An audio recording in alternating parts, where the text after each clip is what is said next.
नमस्कार।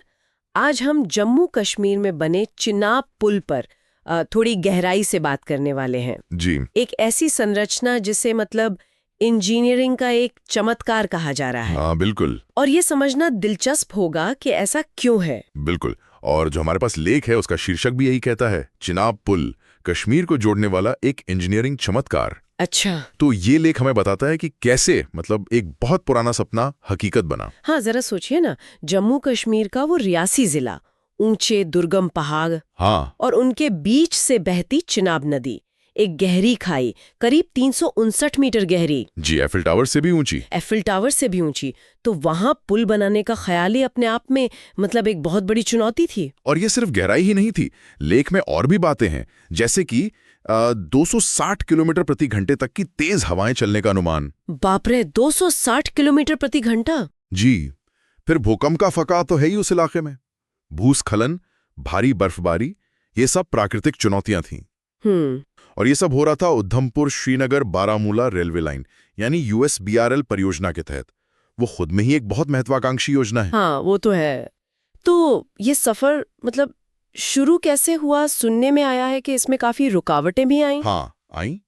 लेख के मुताबिक काम 2004 में शुरू हुआ था। अच्छा, 2004 में। जी। लेकिन शुरुआती डिजाइन और कुछ सुरक्षा जोखिमों को देखते हुए काम रोकना पड़ा। ओह। फिर 2010 में नई टेक्नोलॉजी और एक ज्यादा मजबूत डिजाइन के साथ काम दोबारा शुरू किया गया।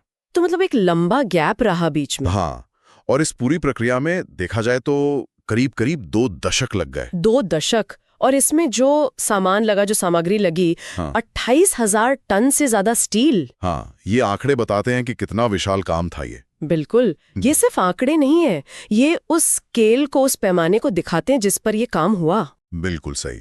और सोचिए, उस स्टील को उन ऊंचाइयों तक पहुंचाना और फिर उसे सही जगह पर जोड़ना। हाँ, वही तो। लेख में ये भी बताया गया है कि करीब 1300 मजदूर और 300 इंजीनियरों ने इसमें काम किया। इतने लोग। जी। और वो भी बहुत ही मुश्किल, कई बार तो खतरनाक परिस्थितियों में दिन रात लगे रहे। तो ये सिर्फ इंजीनियरिंग की नहीं, बल्कि वो जो इंसानी जज्बा होता है उसकी भी कहानी है। एकदम। ये मानवीय प्रयास की एक मिसाल है। अगर इंजीनियरिंग की बात करें तो सबसे ज्यादा चर्चा तो इसके विशाल स्टील मेहराब यानी कि आर्च की होती है। हाँ, वो स्टील आर्च 550 मीटर चौड़ा, ये कैसे बना, मतलब इतनी ऊंचाई पर? वो वाकई कमाल का काम था। लेख समझाता है कि इस विशाल आर्च के अलग अलग हिस्सों को केबल क्रेन की मदद से, केबल क्रेन? हाँ, दुनिया की सबसे लंबी केबल क्रेनों में से एक का इस्तेमाल हुआ। उससे एक एक हिस्से को अपनी जगह पर लाया गया और फिर जोड़ा गया। हवा में? जी, हवा में। आप यूं समझिए कि हवा में एक बहुत बड़ी, बहुत जटिल पहेली जोड़ी जा रही थी। गजब। और इसमें जरा सी भी चूक की कोई गुंजाइश नहीं थी। जाहिर है। और फिर वो पल आया होगा जिसका सबको इंतजार था, गोल्डन जॉइंट। हाँ, अगस्त 2022 में जब वो मेहराब के दोनों हिस्से आखिरकार जुड़ गए। मैंने तस्वीरें देखी थी, वो वाकई अद्भुत थी। हाँ, वो एक ऐतिहासिक पल था। और फिर जैसा कि लेख बताता है, जून 2025 में प्रधानमंत्री नरेंद्र मोदी जी ने इसका उद्घाटन किया। और पहली ट्रेन भी गुजरी इस पर से। जी हाँ, पहली ट्रेन का इस पुल से गुजरना वो सिर्फ एक ट्रेन की आवाज नहीं थी, वो समझिए कश्मीर के लिए एक नए दौर की शुरुआत की गूंज थी। तो आज ये दुनिया का सबसे ऊंचा रेलवे आर्च ब्रिज है। ये तो एक रिकॉर्ड बन गया। हाँ, रिकॉर्ड तो है। लेकिन क्या ये सिर्फ एक रिकॉर्ड है या इसका महत्व इससे ज्यादा है? नहीं, रिकॉर्ड तो है ही, लेकिन लेख इसे सिर्फ स्टील और कंक्रीट के एक ढांचे से कहीं ज्यादा बताता है। अच्छा। जी, ये एकता का प्रतीक है, भारत की इंजीनियरिंग क्षमता का प्रतीक है और एक दूरदर्शी सोच का भी प्रतीक है।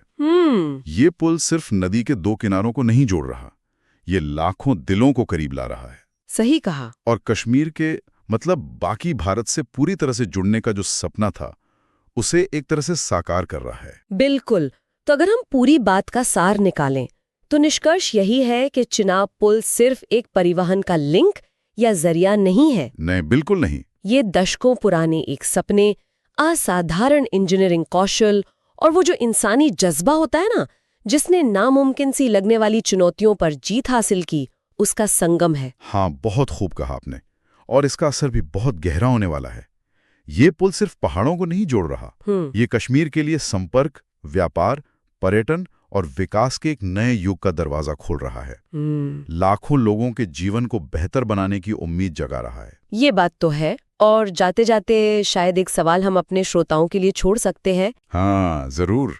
सोचने के लिए एक विचार कि इस तरह की जो महत्वाकांक्षी इंजीनियरिंग परियोजनाएं हैं, जिन्होंने इतनी बड़ी प्राकृतिक बाधाओं को पार किया है, जी, ये भविष्य में जो दूसरे दुर्गम और दूरदराज के इलाके हैं, उनके विकास और उन्हें मुख्यधारा से जोड़ने की संभावनाओं के बारे में क्या संकेत देती हैं? हाँ, ये वाकई सोचने वाली बात है।